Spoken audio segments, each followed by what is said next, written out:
Question for you. Which idiot buys a broken, smashed up C63 AMG in the middle of a British winter? This idiot.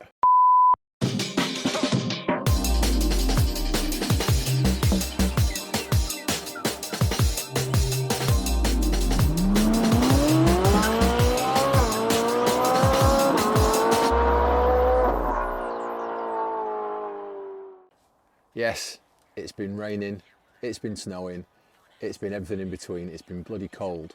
And yeah, this guy decided to buy a Mercedes, crashed in the winter, and then put it together. What an idiot. Very brief recap. The car was dropped off late November off the back of a transporter. We had to literally drop it off the back as we couldn't steer the front wheels.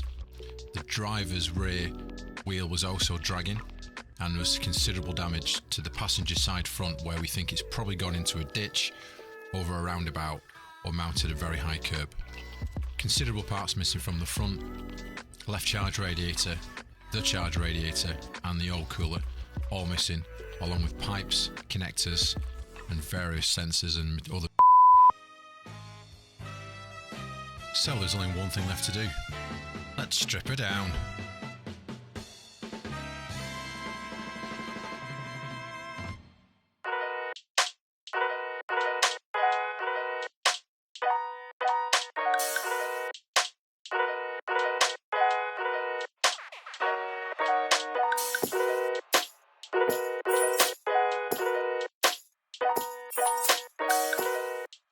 So firstly, I'm not a mechanic.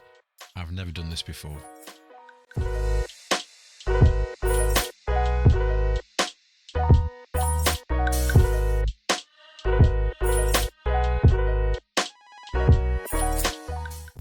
So the first place to start was a cross member. This is held in by loads of different types of screws, generally M6x15s and M6x61 screws.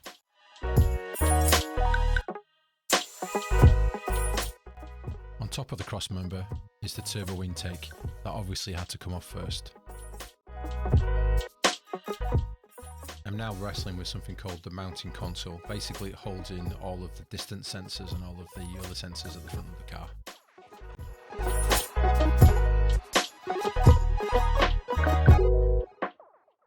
The lights also mount to it, so guess what?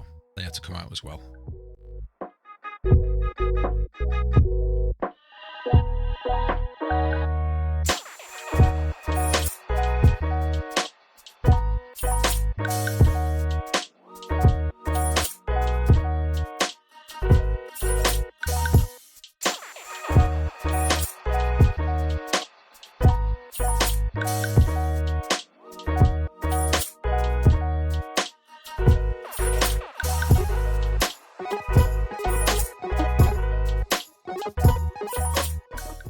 Honestly, there's so many nuts holding this on. Not just one type of nut, but several different types of nuts. Slightly annoying.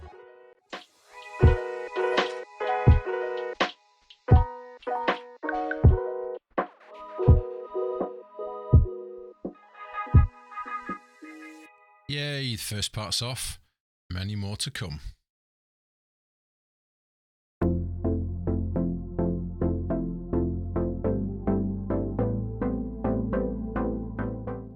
So to be honest with you, I'm a little bit lost now. I decided to pick off some of the smaller jobs, some of the things that were just hanging on the main crash bar and sits around all the other bumpers and bars as well.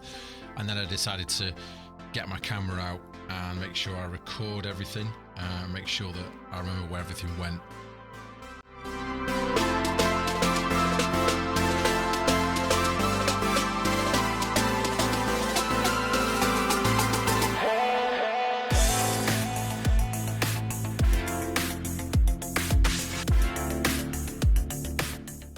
So basically I'm trying to work out how to take off the absorbers. So two absorbers, there's two very large absorbers that sit at the top, and there's a smaller absorber which I know is bent where the crash has predominantly gone into.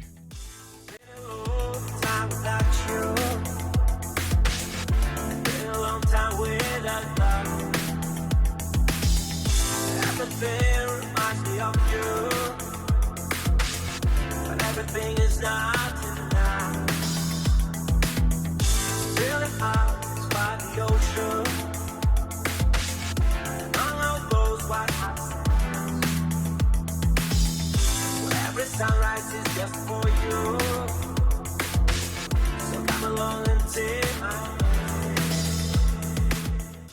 After just really looking to see how the radiator packs fit to the front of the car, I decided to focus on the main crash bar. Obviously everything is behind the main crash bar and it's the main element I need to get rid of before I can get to all those sub-elements that sit behind it.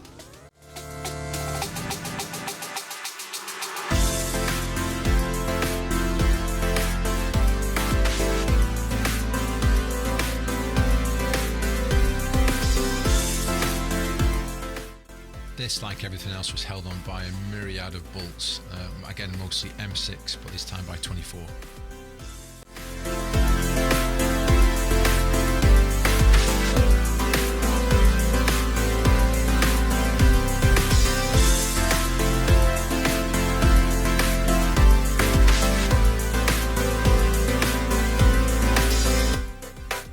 After quite a lot of faffing off camera, I eventually got it off. Also, first mistake, I managed to take off the crash bar with the absorbers. You can take them off separately.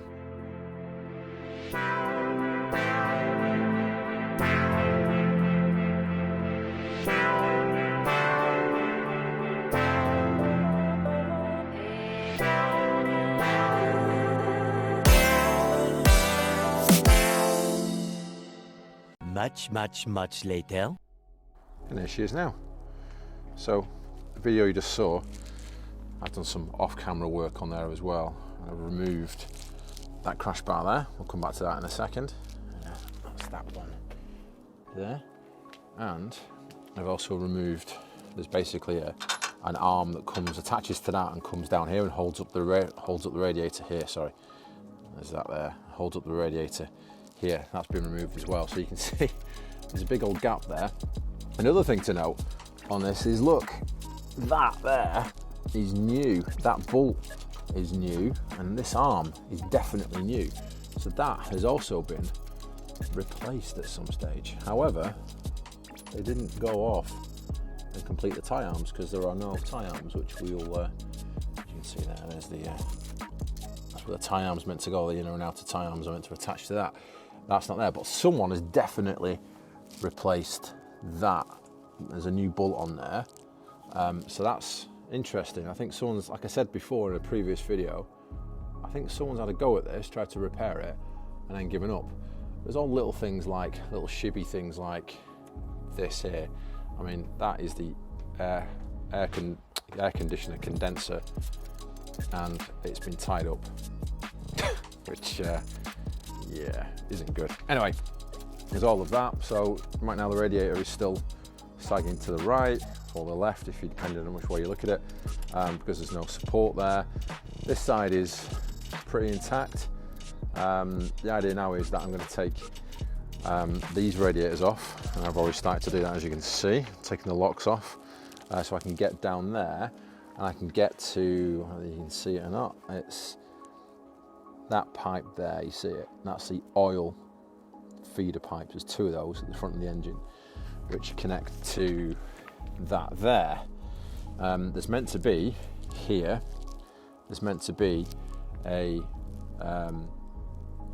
oil cooler radiator and support and struts and stand, which I've got upstairs, but they're obviously not there because I haven't fitted them yet. And then this support here on the radiator, all this is broken, so this radiator needs to come off, but that's the air condenser radiator and they're a bit of a nightmare. So I'm gonna have to whip this off and get the new frame on it because that frame is broken. It's got no bottom to it. It's meant to have a bottom bit that sits along there. Anyway, that's the front bit. So there's little bits there, and the back bits, as you've just seen, there is the tie arm has been removed. Oop, the tie arm has been removed, and it is sat in here.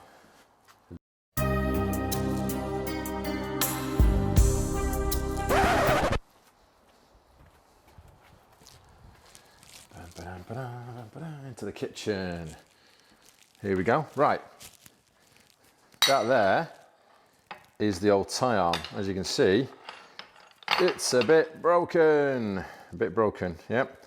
So as you saw in the video, probably the one that's on the screen right now,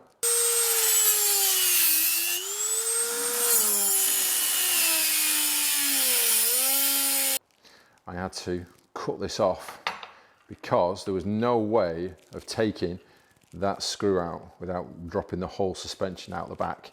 So good job, Mercedes. You obviously have done this on purpose because they don't want people like me doing things like this. Thundering fool! Stop him, you fool! The other bit I removed, and this is what I was talking about earlier, that there is the stand for the radiator.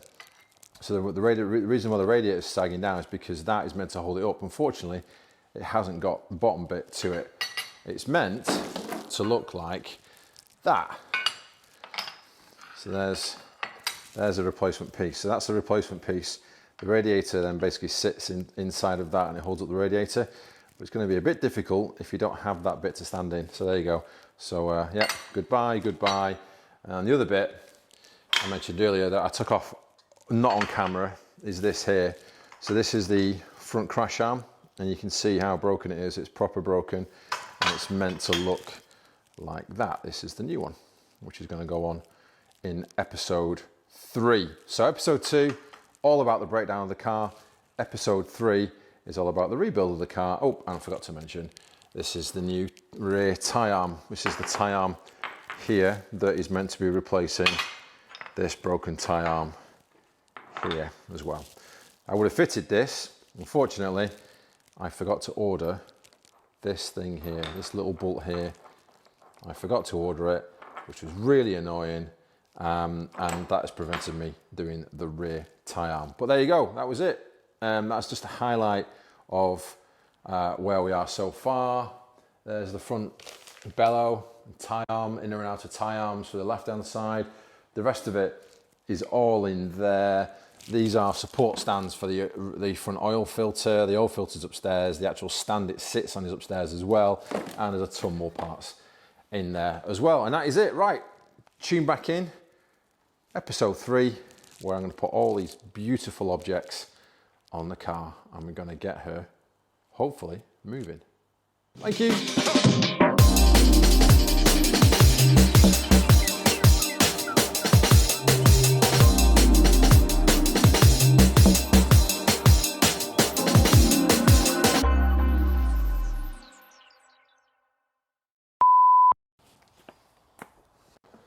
Can I?